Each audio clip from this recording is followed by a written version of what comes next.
Oui, bien, au revoir. À bientôt, hein, quand tu veux. Allez, au revoir. Eh oui, c'est moi, encore. Voilà. Oh, j'étais un peu bousculé au téléphone, mais ça y est. Maintenant, on peut y aller. Alors, je disais que, comme toujours, hein, je vais vous raconter une nouvelle histoire. Oh là là, c'est terrible. Ça peut être la vôtre aussi, hein. Hein, vous savez, quand on regarde le monde vivre, eh bien, très souvent, en regardant bien, on voit qu'il y a eu des gros problèmes. Et c'est pas toujours vous qui les créez, hein, attention. D'ailleurs, on veut se rendre malade ou on nous rend malade. Il n'y a pas 36 solutions. Voilà. Alors, je vais vous raconter cette histoire. La mienne, d'ailleurs.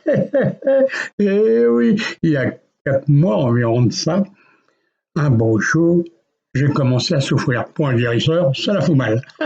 Surtout que je pouvais plus lever les bras. Ah ouais, impossible de lever les bras. J'étais bouclé, coincé, bloqué. Et avec les douleurs, eh bien, je ne vous dis pas. C'était l'horreur. J'avais l'impression de prendre des coups de couteau, là, de chaque côté. Et c'était l'horreur, nuit et jour. Et je n'avais pas besoin de bouger. Sans bouger, c'était pareil. 24 heures sur 24. Je, oui, je le dis franchement, j'ai hurlé par la souffrance. Oui, hurlé. En pleine nuit, à 2 heures du matin, les gens devaient dire, ça y est, elle est devenue dingue. Eh oui, j'ai hurlé. La souffrance, j'avais connu la souffrance plusieurs fois, mais à ce point-là, jamais.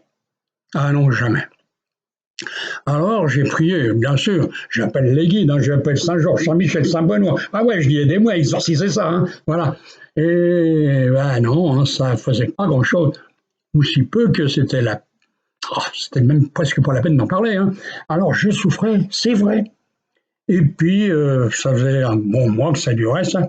Ma femme m'a renvoyé chez un professionnel de la douleur, de la souffrance. Et le type, il m'a dit, faites ci, faites ça. Et il m'a filé bah ouais, des médicaments à haute dose. Hein, voilà. Ça m'a calmé, hein, c'est vrai, mais j'avais toujours ces putains de douleurs quand même. Et puis une nuit, ah ouais, je souffrais. Ah voilà, c'était l'horreur. Alors j'avais quitté le lit conjugal parce que je voulais pas enquiquiner mon épouse. Parce que c'est vrai, moi si j'en mets pas, elle non plus. Alors j'allais passer le restant de ma nuit dans le salon, assis dans le fauteuil. Et cette nuit-là, ça m'arrivait tous les nuits, hein, voilà. Et cette nuit-là, j'ai appelé Dieu au secours. J'ai dit, comme tous, je suis ton fils spirituel et je souffre. Alors je veux savoir, oui, je veux savoir si c'est moi ou si c'est quelqu'un. Hein. Mais je savais la réponse parce que souvent je m'étais posé la question qui me perturbe ou pourquoi. Alors, et à ce moment-là, j'ai des noms qui apparaissent quand on me perturbe. Quand c'est moi, s'il n'y a rien, bah c'est moi. Alors j'ai intérêt à faire attention et à chercher ce qui me perturbe. Alors, cette nuit-là, j'appelle au secours. Vraiment. Et je dis, faites-moi voir au moins qui est ce personnage qui me perturbe, ou qui ils sont. Il peut y en avoir plusieurs. Malheureusement, je ne peux pas plaire à tout le monde. Alors donc, à ce moment-là, je me suis senti, oh, pas calme, mais mieux quand même. Et dans le fauteuil où j'étais assis, juste en face, il y avait la porte-fenêtre qui donnait sur la terrasse et le jardin. Et à ce moment-là, un flou, un petit nuage vaporeux, et apparaît un homme. Ah, je le connais. Ah ouais, ça, je le connais. Et il arrive vers moi en hurlant, je te hais. Et à la main, il avait un pic glace. Je ne sais pas ce que ça peut vous dire, un pic glace. Mais moi, à l'époque, on n'avait pas de frigidaire. Hein, alors on achetait des pains de glace. Et le type, il nous coupait un morceau, 2 morceaux, 3 morceaux, hein, gros comme ça. Et puis, avec un espèce de tire-bouchon, mais tout rigide, devant, tout droit, 1 centimètre de long, l'aiguille, hein, et de la cire. Et le type, ben, il m'enfilait un coup de chaque côté. Alors je l'ai béni, je ne pouvais pas faire autrement. Si jamais je lui rendais la monnaie de sa pièce, je pourrais, mais je lui rends la monnaie, il me le renvoie, c'est balle de ping-pong. Hein. Et puis quand j'arriverai là-haut, on m'a dit, et comme les autres, t'as rien compris. La joue gauche pour la joue droite. Alors je l'ai béni à outrance. J'ai même pris le serpent qui était en lui et qui devait le ronger, qui était la cause de son mal, et j'ai décapité la tête. Et je l'ai fait des dizaines de fois, jour après jour, jour après jour. Et avec espoir qu'un jour, ça explose dans sa tête et qu'il comprenne. Mais cet homme-là est jaloux. On ne peut rien contre la jalousie. La jalousie, il n'a jamais voulu lire un livre de moi. Pourtant, je lui en faisais cadeau, c'était un ami. Eh bien, en principe, quand on ne veut pas lire le livre d'un ami, c'est qu'on dit putain, je vais lire un truc que je ne sais pas faire, ou je n'ai pas le droit de le faire. Donc, bref, il avait refusé et un jour, on avait rompu nos liens d'attache parce que ça ne pouvait plus tenir entre nous. Alors, chacun chez soi, comme on dit, hein, et que Dieu vous garde. Alors, ça s'est passé comme ça. Et là, cette nuit-là, ça a été l'horreur, mais j'ai compris maintenant qui c'était. Et maintenant, j'ai pas à chercher qui, hein, aussi c'est que je prie pour lui, hein, parce que c'est la prière qui va la prière que vous faites pour quelqu'un, vous l'enrobez d'un fluide. Ce fluide, c'est comme si vous lui mettez une bande velpo, il va devenir momifié. Oui, oui, il ne pourra plus bouger.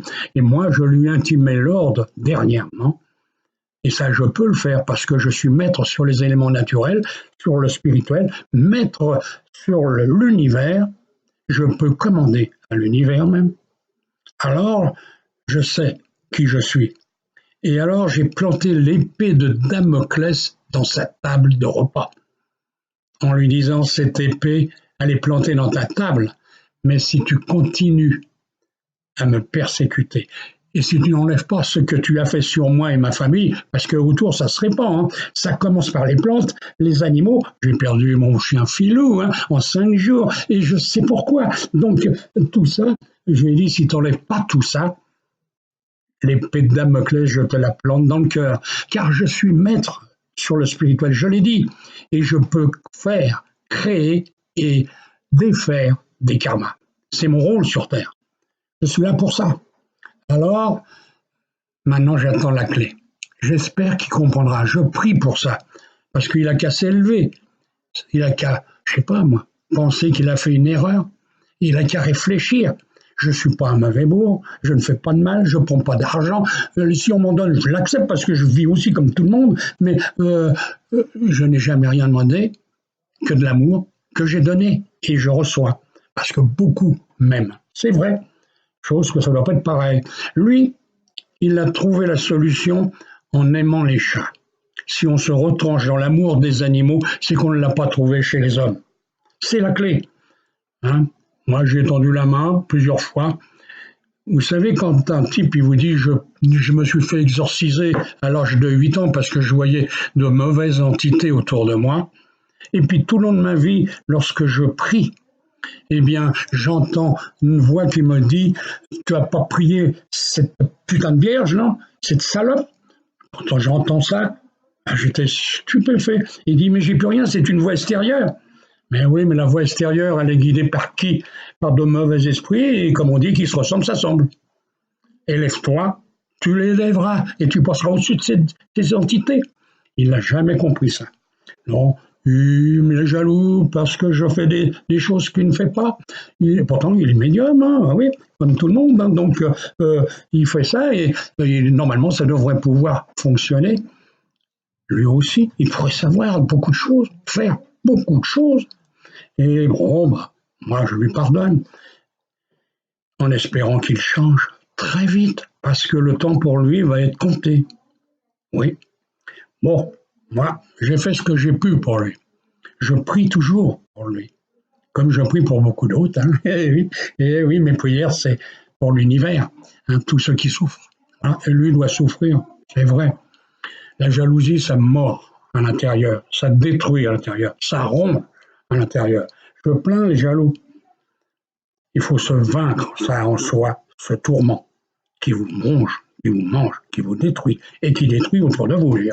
Hein, regardez un couple, ils s'aiment, mais du jour au lendemain, il y en a un qui est jaloux. Oh putain, c'est le divorce. Eh oui, bon, chacun vit sa vie sur la terre. Il remonte, il a raté, il va au purgatoire, il revient sur terre quelques années après. Et voilà. Et c'est ça le lot de chacun. C'est pour ça qu'on est tous de vieilles âmes. C'est comme ça qu'on a tous vécu 20, 30, 40 fois sur Terre, même beaucoup plus pour certains. Voilà. Alors donc, voilà. Moi, je vous conseille, mes amis, c'est le seul conseil que je peux donner, c'est de vous poser cette question, qui me perturbe ou pourquoi? Oh, et puis de temps en temps demander à votre guide, qui suis-je? Hamlet, oh putain, il avait trouvé la bonne parole, lui.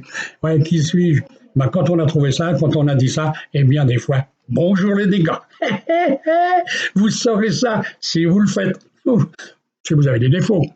Et je vais vous le dire dans le creux de l'oreille, on en a tous. Et oui, même encore moi, je sais, je me connais moi. Je sais, c'est pas facile à vaincre. J'en ai vaincu beaucoup. Il me reste encore un ou deux. Bon, allez, la prochaine fois, je vous raconte une autre histoire. Plus gai, plus sympa. Maintenant, regardez, je suis bien, j'ai plus mal. Merci à mon Dieu et merci à vous tous parce que je sais que parmi vous, il y en a beaucoup qui ont prié pour moi. Merci. Allez, au revoir. À bientôt peut-être. Qui sait? Au revoir.